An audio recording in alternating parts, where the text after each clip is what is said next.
warahmatullahi wabarakatuh. Alhamdulillahirrabbilalamin. Wabihi nasta'in wa ala umuri dunya waddin.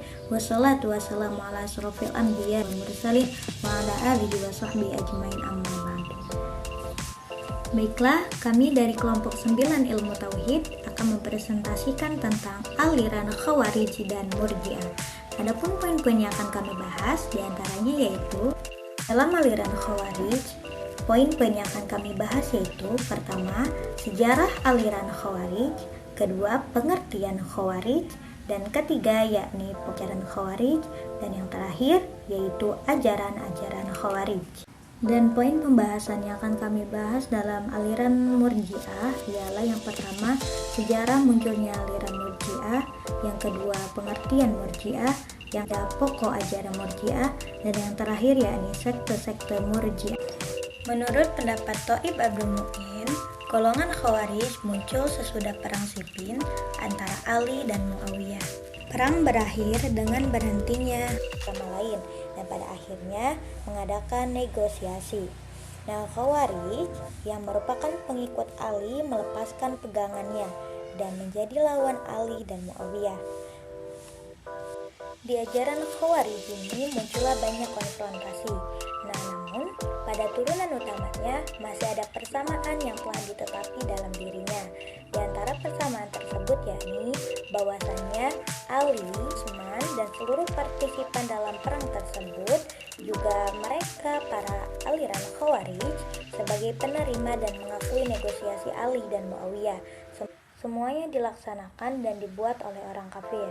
Nah, yang kedua yakni seluruh pengikut Nabi Muhammad SAW yang melakukan dosa berturut-turut tanpa bertaubat, maka hukumnya dianggap kafir dan masuk neraka. Selanjutnya akan dibahas tentang pengertian Khawarij.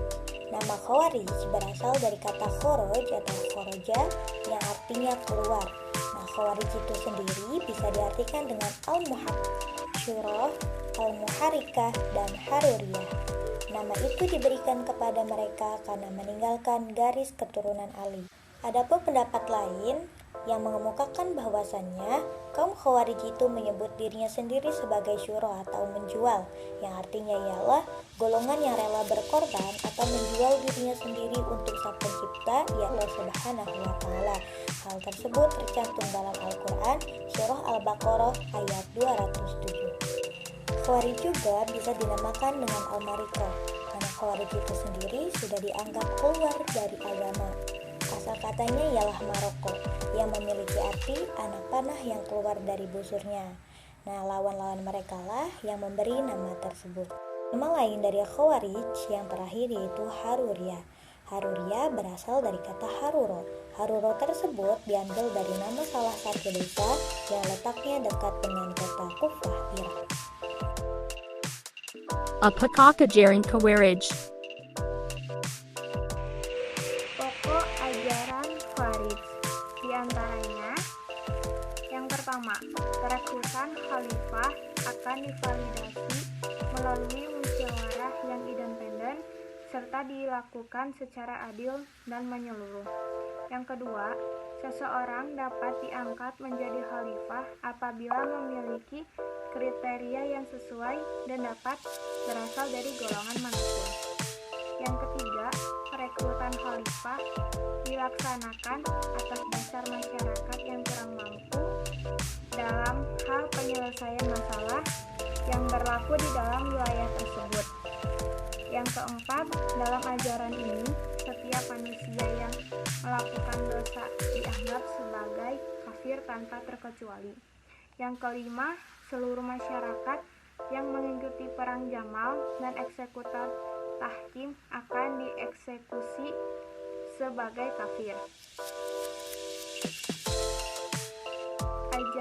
Ajaran Khawarij di antaranya al-muhakimah, yakni Khawarij murni para pengikut Ali bin Abi Thalib termasuk Muawiyah juga kedua penghubung antara Abdullah bin As dan Abu Musa al-Asy'ari serta seluruh masyarakat yang mengakui bahwa arbitrase adalah salah dan dianggap menjadi dadi. Diyakini bahwa ada sekitar 20 manusia yang menjadi pengikutnya.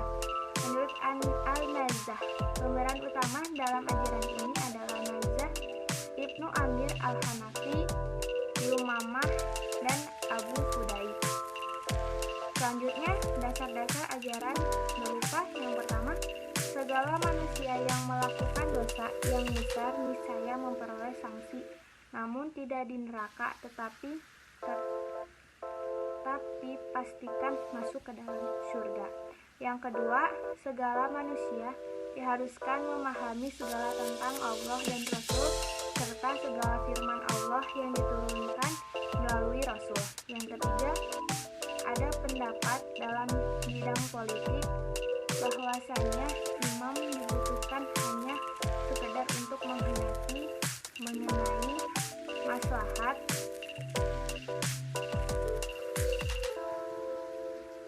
Az-Zaridah merupakan penganut dari Abdullah Al-Karim Ibnu Azrad dan yaitu salah satunya kawan Atiyah Al-Hanafi dan termasuk dalam ajaran yang lebih lembut daripada ajaran-ajaran sebelumnya. Di antara lain, yang pertama, hijrah dianggap sebagai kebaikan dan tidak diwajibkan bagi para pengikutnya, dan juga para pengikutnya dipersilahkan atau diperbolehkan menetap di luar wilayah kekuasaan dan tetap dianggap muslim.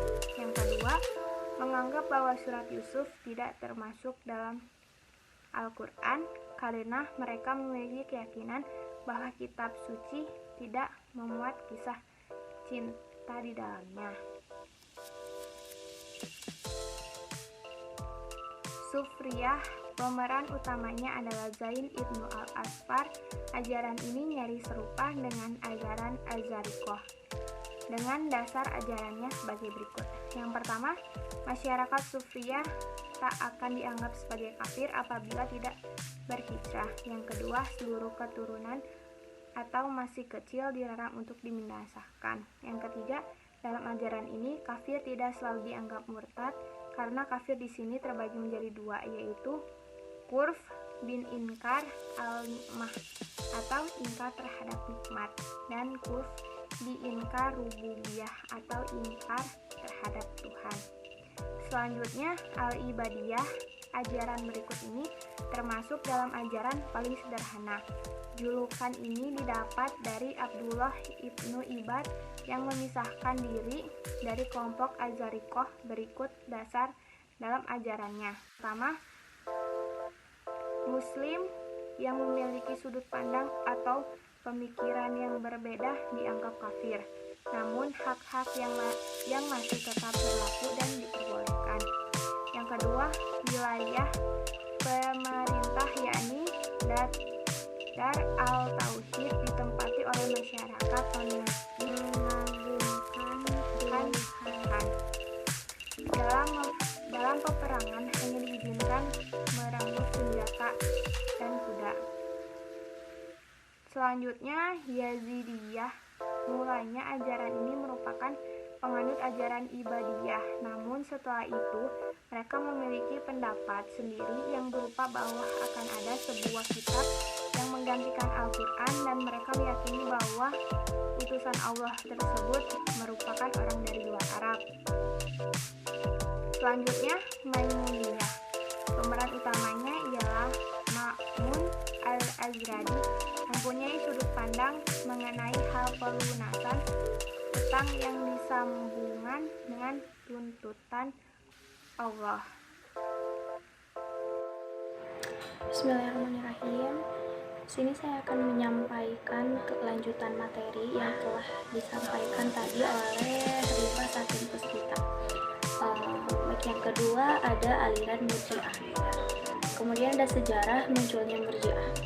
Sejarawan melatar belakangi adanya perdebatan teologi dari perdebatan politik per 6 tahun terakhir Khalifah Utsman bin Affan sampai adanya tahkim antara golongan Ali bin Abi Thalib dan golongan Muawiyah bin Abi Sufyan. Perdebatan tersebut awalnya ditumbuhkan dari pihak Khawarij. Pendapat Khawarij, seseorang menjadi kafir, tetapi pendapat Mu'tazilah, seseorang tidak mukmin tetapi muslim. Kelompok Murji'ah awalnya termasuk kelompok yang tidak ingin ikut campur mengenai perselisihan yang terjadi ketika itu dan mengambil sikap menyerahkan penentuan hukum kafir atau tidaknya orang-orang yang bertentangan itu kepada Tuhan. Kemudian ada pengertian Murji'ah. Asy-Syahrastani mengungkapkan kata Murji'ah dari kata arja yang memiliki dua arti, ialah at-takhir, sebab mereka membelakangkan amal dibanding niat seperti akal. Yang kedua, Harun Nasution berargumen Murji'ah asalnya dari kata arja, memiliki pengertian memberi permintaan. Kemudian yang ketiga, jika dilihat melalui dasar adanya kelompok Murji'ah, sepertinya kata irja yang mengandung arti menunda ialah menunda penetapan hukum bagi yang berdosa besar nanti ketika hari akhir, ialah makna yang sangat mendekati kenyataan, juga didukung kebenaran. Makna lainnya merupakan interpretasi dari sikap yang diperlihatkan kelompok tersebut. Kemudian ada pokok ajaran Murji'ah. Yang pertama di bidang teologi. Pengetahuan pokok Murji'ah di bidang teologi bahwa iman hanya dibatasi oleh tasdik atau pembenaran, tetapi pekerjaan atau amal tidak masuk kepada arti iman. Hal tersebut mengandung dampak semua orang yang beriman kepada Allah dan Rasul hanya sebatas membenarkan disebut mukmin, walaupun melakukan dosa besar. Tetapi pendapat yang diterangkannya bahwa orang Islam yang berdosa tetap mengakui tiada Tuhan selain Allah dan Nabi Muhammad Rasulnya. Dengan kata lain, orang yang berdosa besar menurut golongan ini tetap mukmin, bukan kafir. Yang kedua, di bidang politik. Golongan Murji'ah berargumen hanya orang Islam yang pantas menjadi khalifah. Tetapi Syiah berargumen yang pantas menjadi khalifah yaitu Ali beserta keturunannya. Dari pandangan ini bisa dipahami kelompok Murji'ah bisa menerima kekhalifahan Muawiyah.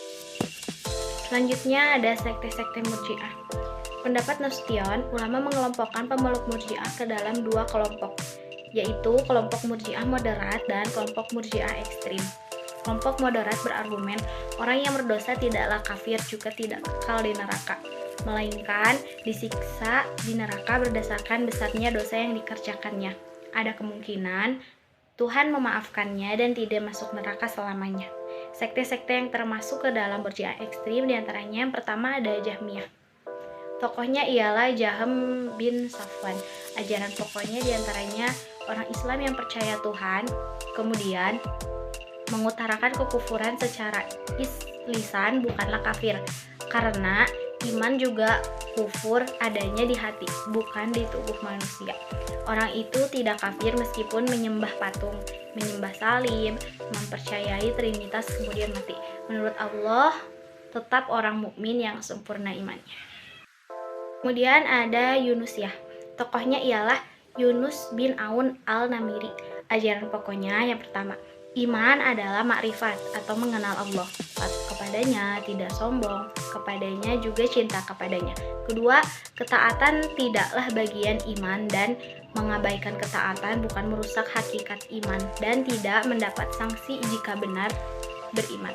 Ketiga, iblis ialah makhluk yang makrifat kepada Allah. Ia kafir sebab kesombongannya. Kemudian ada Ubaidiyah. Tokohnya ialah Ubaid al-Muqtakib. Ajaran pokoknya yang pertama, seluruh dosa selain syirik dimaafkan Allah. Yang kedua, orang yang meninggal asal ia bertauhid bebas hukuman walaupun ia berdosa. Kemudian ada Ghosaniyah. Tokohnya ialah Ghosaniyah al-Kufi. Ajaran pokoknya yang pertama, iman ialah ikrar, cinta kepada Allah, menghormati dan tidak sombong kepadanya. Yang kedua, iman tidak bisa bertambah dan berkurang. Kemudian ada sekte Tuminiyah. Tokohnya ialah Abu Mu'az al-Tumini. Pokok ajarannya diantaranya, iman ialah yang bisa menjauhkan diri dari kekufuran. Kedua, kafirnya orang yang membunuh Nabi bukan karena menikam dan membunuhnya, tetapi karena adanya rasa benci. Yang terakhir, orang yang melewatkan ibadah fardu disebabkan ingkar dan menolak ia kafir. Kemudian ada Subaniyah.